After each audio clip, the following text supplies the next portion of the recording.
I coached Neal Arnold when he was in American Legion baseball, and then had the pleasure of coaching Neal in 1992 and 93 on the American Legion team. So I actually played at Kearney State College way back in the time, so I knew Coach Guy Murray very well, who he played for here.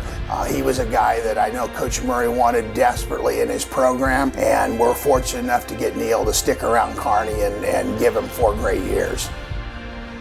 Neal was as hard a working of an individual as I've probably coached. I've done this for a lot of years at a lot of different levels, and his preparation, his attention to detail, some of the things that he would do in preparation of performing in games. He was a tremendous competitor.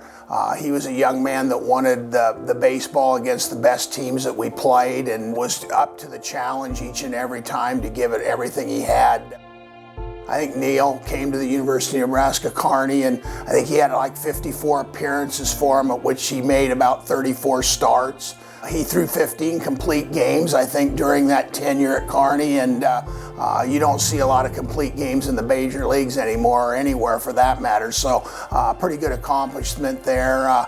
He won 15 ball games there, and if I'm not mistaken, was at one time the leading strikeout guy at Kearney with about 248 career strikeouts. So I think he was actually named first team all-conference RMAC player.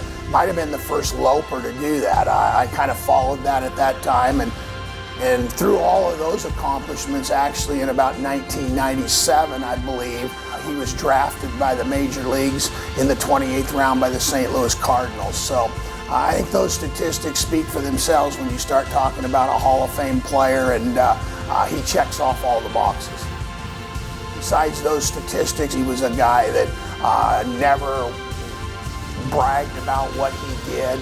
He was all in it for the team. He wanted to try to have his accomplishments help the team be successful. And so those are guys those team type players are guys that you always want in your program, and Neal was certainly one of those guys. Neal is a guy that I've always had a great amount of respect for, and certainly proud to even be a small part of what we were able to do at Kearney to lead him to what this honor was. And so, Neal, congratulations from the bottom of my heart. It couldn't have happened to a better person.